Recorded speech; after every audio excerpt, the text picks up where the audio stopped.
Hi, everyone. Welcome to our Relate Show. We've done these before, but it's been a while since we've done a Relate Show. So we'll probably be doing more of those now that we're on LinkedIn. And we're putting this up also on YouTube. And it'll probably go live on Facebook as well. So anyway, what's new at Relate? Well, for one, we are busy doing things and we've got shows lined up. But let's run our intro first. Here we go.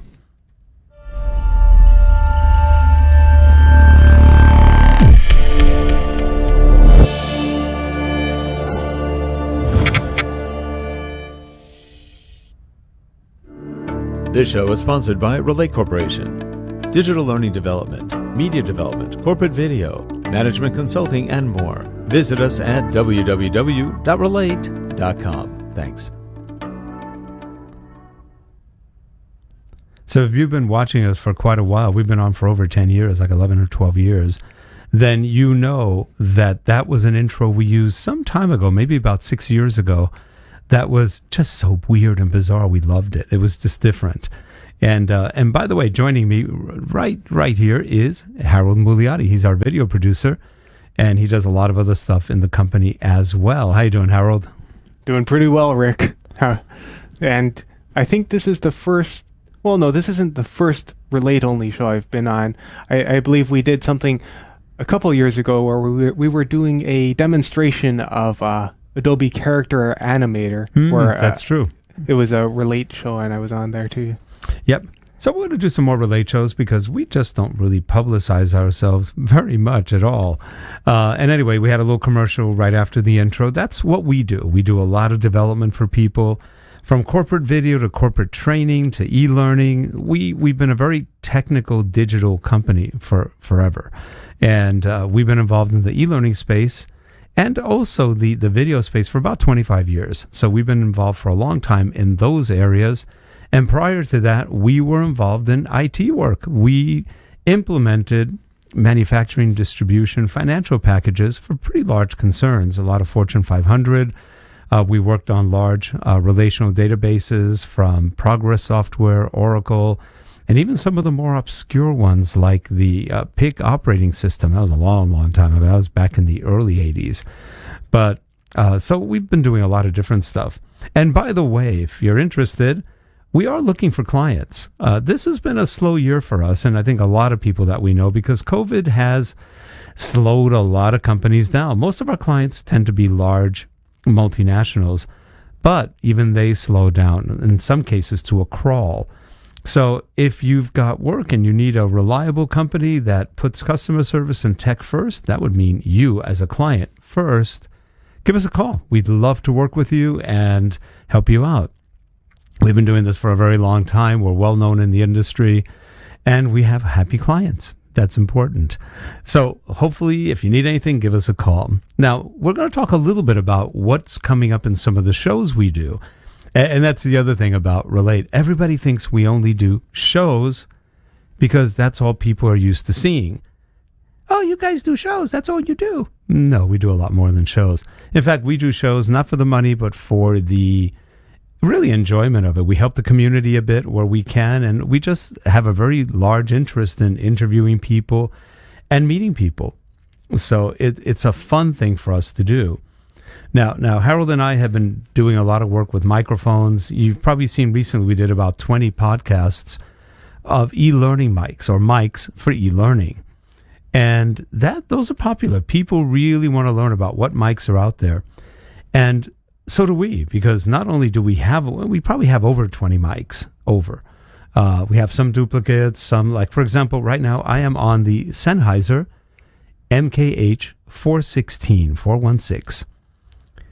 One of my favorite mics in the world. This is a wonderful mic. It's a go-to mic. We use this mic for a lot of things. And usually when we're doing client work or other things, or if I'm doing shows, I will use other mics. But this mic is, if I had only money to buy one mic, this is the one I'd buy. But there may be a challenger on the way. We're going to be looking soon. In fact, we're about to contact them. And that is Austrian Audio. If you've been watching LinkedIn, you'll probably notice yesterday we posted an interview with Martin Seidel. He is the Austrian CEO of Austrian Audio. I'm part Austrian. I'm probably about a fourth or an eighth Austrian on my mom's side actually on my dad's side of the family. On my mom's side, well, the Austrian-Hungarian Empire was big, and my mom is German and Hungarian, so through Slovenia. So Lord knows if I have other Austrian blood in me. I probably do. But anyway, Martin Seidel is the CEO of Austrian Audio. They are what used to be AKG Pro Audio. And if you know AKG, they made great headphones. They made very good microphones. They have a lesser line, which is also pretty good. You know, like the AKG C214. I think they have a 414. They're really good mics. But they have a new mic now because AKG Pro Audio was acquired originally with AKG by Harman. Harman got acquired by, guess who? Samsung, who didn't really want AKG that much. They wanted more the consumer stuff, that like the Harman car audio stuff. And they let the Pro Audio division go. So Martin, the CEO, went to England for a couple of years and then went back and I guess either got venture capital or had his own funding. I'm not sure how that happened. And restarted this company called Austrian Audio, which used to be AKG Pro Audio. They have 2 mics right now that they're offering. Headsets are coming, and the mics are incredible. I've only heard them from other people, like Booth Junkie, Mike Delgadio, who's a guy that does very good voiceover work. And he did a demonstration of it compared to a Lewitt, I think it was an LT504. I don't remember the number. But, wow, that was an LTA 504. I can't remember. But the Austrian Audio OC18, the open, what was the C? Capsule. Capsule. The open capsule 18 is incredible. The technology in it is pretty mind-boggling. The quietness of the microphone, the beauty of the way it reproduces sound. Wow. So I want to get my hands on it and do a review for all of you folks. A lot of you do e-learning. You do technical and digital things. You're in media, video. And this, according to Mike Delgadio, he goes, this may be the only mic you'll ever need. And he's got some expensive mics, as do we. And, you know, that's a challenge. I love hearing that a mic can be that good. And on his voice, it sounded wonderful. And I'm just looking forward to trying it out. We'll do a review. We're going to reach out to Martin and see if he can send us an evaluation copy. They make 2 mics. Maybe we'll get both. Maybe we'll only get one. The other one is the OC818. That is, it uses the same capsule. I think it has a dual capsule or dual diaphragm design, and it looks incredible. And again, that one you can even change the patterns. It has, I think, 8 or 9 patterns, and you can change the patterns to meet your needs. Now that is new. That's incredible. You can also screw yourself over big time, but the thing is they probably have a reset button in the software so you go back to normal. That's really exciting. So if you want a distinctive voice with that one or a distinctive sound for music, you could get it. So that's one of the things that we're looking at. And we also like Blue microphones. A lot of the stuff I've been doing recently has been on the Blue Baby Bottle, which is a pretty cool microphone. It sounds really good. I want to see how this sounds against that one. And this one costs a little bit more. The OC18 is about $750. The other one, the OC818 with the 9 patterns, that one is, I think it was $1,100 or $1,200. Either way, very good pricing for mics of that quality. So Austrian Audio, here we come. We want your attention, and you'll get ours. And Matt and Blue microphones, they're neighbors. They're only about probably 10 miles from us, just up the freeway down south, heading south from where we are. And they're in Westlake Village. We're in Camarillo, California. We definitely want to try the Kiwi from Blue Microphones. That's a very good general all-purpose. It could be a voiceover mic or a music mic. And the other one, which is the Blue Microphone Mouse. It looks like a mouse. It's got a really cool shock mount and a very interesting design. So that's another one we want to try, which gets very, Very good reviews. That's about a $1,200 or $1,100 microphone. What did you think, Harold, when you heard Mike Delgadio on the Austrian audio one? Yeah, I mean, it was pretty impressive. He had it set. He had his equipment set in a way that it actually sounded quite similar to the. He also had the Lewitt LCT 540. And they both sounded pretty similar. He said, you need a nice pair of headphones to actually hear the difference. We were listening to them on pretty good reference speakers, but they still did sound pretty similar to them, but definitely sounded very good. They're really nice. And actually, the Lewitt is another brand you might want to look at, and maybe we'll talk to them too. Lewitt is about $50 cheaper, so it's not much different. And they also have an extremely quiet microphone.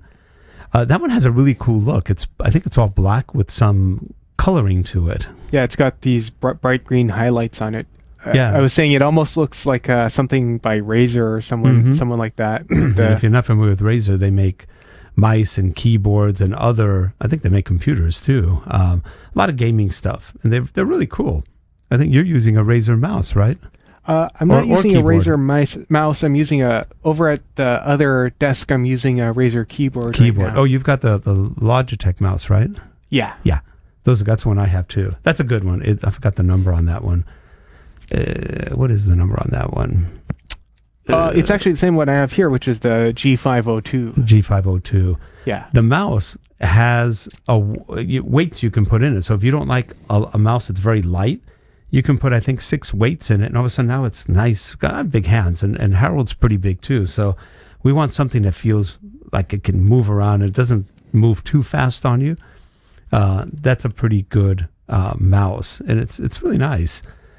So a lot of stuff we're going to be talking about with audio soon, but we're also going to be talking a little bit more about some software tools, maybe authoring tools. We're going to be talking a lot more about video editing, video shooting, because we always do stuff. In fact, right now, we've talked about this in the past, but I'm sitting in what's called a Rembrandt style of lighting, or pretty close to. My light's up there. So what happens is the light kind of swoops down at you and gives you it's a soft light, so it gives you a real good look. It's an Aperture C120 version 2, or 120D version 2. And it's a great light. And it's got this big dome. And the nice thing about it, you can look at it and you're not blinded. You can look at this for a long time and it just doesn't blind you. It doesn't tire you like some of the other LED lights. And it does a good job. Harold is under a different Aperture light. I think it's one of the It's an Amaran. I don't remember. It's an Amaran Lightstorm something or other. Yeah, it's one of the Amarans that has, like, the rest of the name is some serial number that's not terribly memorable, but it's a pretty good light. I think it's got 500 LEDs on it, if I'm not wrong. I don't quite recall. I think it's 500. It's either 300 or 500. It's got quite a few. It's not bad. And then we have some of the other Amarons. Got one on the floor over here doing nothing. But that's, I think, 1,000 LEDs, and it's pretty nice. The only reason he's not using that one is he didn't have a lot of room in front of the 300 other things he's got in front of him. He's got 2 monitors, a laptop, keyboard. He's got the mixer. He's got the audio console. It's a busy desk. Anyway, so that's some of the stuff that we're going to be talking about soon. We also have a course that's going to be coming out probably in a couple of weeks. We've written it. We've done a lot of work on it. Now we just have to finish the recording of it and get that out. And that's going to be working and managing remotely. We have over 25, 30 years of experience working remotely. In the old days, we had people working with us on modems. If you remember what a modem is, there was no internet back then. Really, our internet didn't really kick in until about 1995. And everybody now thinks it's been around forever. 25 years seems like forever in modern times, doesn't it? But the modems, we had a lot of people on modems. We used to have 30 modems just in our office to handle clients. That's how we logged into their systems and could do work remotely. But then, when the internet came out, yay! All of a sudden now we're doing everything remote, and we do everything remotely now. Most of our clients are remote. We have very few that are local. We have some video clients local, one county, a large one that we work with. which is fairly local. And everyone else is remote. We've been successfully remoting for a very, very long time. It does provide some challenges and a lot of benefits. It's both. You have to know what you're doing because, believe me, you can get real trouble working remotely. And we'll talk about all of that and our experiences and how you can take advantage of remote working, which may be a thing to be here forever from now on. It's funny, Harold, in our industry, we've been talking about working remotely for 20 years, 25 years. And now, because of one, disease or thereof, everybody's remote. Yep. It's an and now everyone's talking about remote and... Yeah. It's an interesting situation. Now, Harold, I don't know what you like. If you like remoting as much of being in... I like being in the... And there's a reason... like being in the office. But... Yeah, we like... Because our gear's here. We have a lot of gear here. So... When we're here, we can do whatever we want. At home, we have some gear, but it's not the same. We don't have the studios at home. Well, kind of do, but not like we have here. And, Harold and I both like photography. We like video. We shoot with the video cameras and stuff. We have other people who shoot with us when needed. And, all our stuff's here. So we have a quick run and shoot operation whenever we need it. And we like the atmosphere, because in multimedia, collaborating with people really makes a difference. I think working in teams or working in groups really makes a huge difference in multimedia because the work tends to be team oriented. For example, we may start something and I'm project managing something, or I may be writing some of it. Our instructional designers will write something. We do our proofing, we check for everything, we send it to the client. Then we start creating graphics. Harold is a graphic artist, among other things. He may do graphics. He may do animations for it. One of our other people, Krista, will be doing backgrounds, laying out text, doing sound editing. Most of us can do all of the things the other people can do. And so that makes all of us pretty well-rounded in different aspects of media. And it makes it fun to actually be able to put projects together. But we work as a team. One person hands off to another, who hands off to another. And eventually it winds up with the final quality controller QA person, and then it goes, boom, up on someone's LCMS or LMS, whatever you want to call it. And that's it. It's a team operation. You can have one person doing everything. That's a lot of work for one person. And especially if you've got multiple projects, then it becomes impossible. We have to sort of assembly line certain things so we can be fast. And we're fast. That's one of the things that we've always been known for. Harold, when you were studying, did they ever talk about how to do assembly work in multimedia, or how to do work more quickly, things like that? I guess as far as that goes, there was a good bit about file organization and workflow in that sort of thing. There wasn't there was a bit of like when I was studying, there were classes did have team exercises where right. we'd have 3 people on a team, but honestly, a lot of times it would kind of end up one person was doing most of the stuff. Yeah, and actually, and I know what happens in school. One person does the work for all the other people too. So yeah, that did happen. That does happen. Yeah. Yeah, I know Harold. Harold's a doer. He doesn't like sitting down waiting. And so I can imagine he starts doing a project and they'll go, "Hey, Harold, can you do this for me?" Sure. And by the time he's done, he did everybody's work. I could just see it. But that happens because a lot of the schools, it's funny, in the multimedia world, they're not teaching team operations, which is so common in the real world that we all work in. Most vendors like us tend to work in a parallel approach to things because you can't do one project with everybody doing one thing by themselves. It'll take too long. It'll take forever, actually. Yeah, and I would say a lot of times in our workflow, like you said, a lot of us are a bit more rounded on the skills, but that doesn't necessarily mean that one person's doing all roles. What that often means is one person does something and we might, you might just call someone at the next office over. Can you take a look at this? Does this seem right to you? Yep. Kind of thing. And that helps a lot, I think, because it, before the project goes to the next step in the cycle, then you get another pair of eyes, because sometimes it's just sometimes you need that. You're looking at something too much, and it you don't notice something that's glaring to another person. Oh yeah, have you ever done a project where you're reading something and after a while you keep reading and you can't find the mistakes because you either wrote it or you've read it way too many times? Or even if you're doing graphics or if you're looking at something, you might miss something obvious because you've just seen it 100 times. The brain just clicks and goes, yeah, everything looks good, because you start speed watching or speed looking at something, and then somebody else goes, oh, look at that, there's a mistake. And then you, but that's normal. That happens to every one of us, because especially if you're quick, you're likely to miss something that's obvious because you've seen it maybe 20, 30 times and you go, oh, right, shoot, missed that. But easy things to fix. And that's where it's good to bounce off of someone what you're doing and everything else. But we've got plans on what we're going to do with the shows soon. We're going to have a new business show coming up. And we don't have quite the name yet, but we're playing with a couple. And that one's going to be really all about business. And it's going to be short chats. People can come and talk about new products that they have, new positions they may have, new companies, changes to companies. It'll be a place for people to talk about what they like doing, what they're doing, and we'll help them with that. It'll be fun. It'll be a little bit of marketing for them. We're not sure if we're going to charge or make that one free. We may charge a small amount because it really is kind of something that they can use as a marketing thing. And it'll be fun. We do interviews all the time. We've done thousands and thousands of interviews.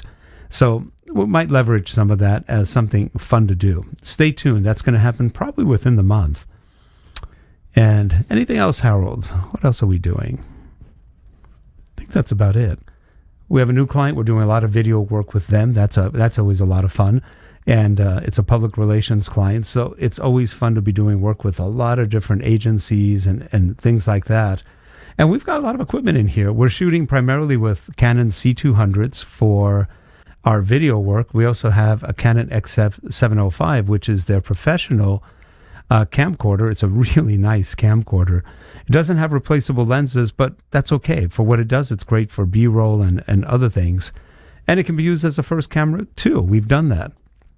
We also have DSLRs. We've got a lot of mirrorless cameras, including the Panasonic line, which is very good for video. And we rent whatever else we might need. So, but we've got a lot on our own and tons of lighting and stuff. So we have a lot of fun. Anyway, Harold, we didn't check, but was anybody in the chat room? We're not live on this one. I thought we were on LinkedIn. I had asked you before. You said to just record this one. Oh, okay. We're not on LinkedIn. Okay. Anyway, we'll put this up on LinkedIn in a couple minutes. Anyway, well, that's it. Hope to see you guys back here, and we'll be here tomorrow with an eLearn chat and a new Life Edge. Have a good one, everyone. Bye-bye. All right. Bye, everyone.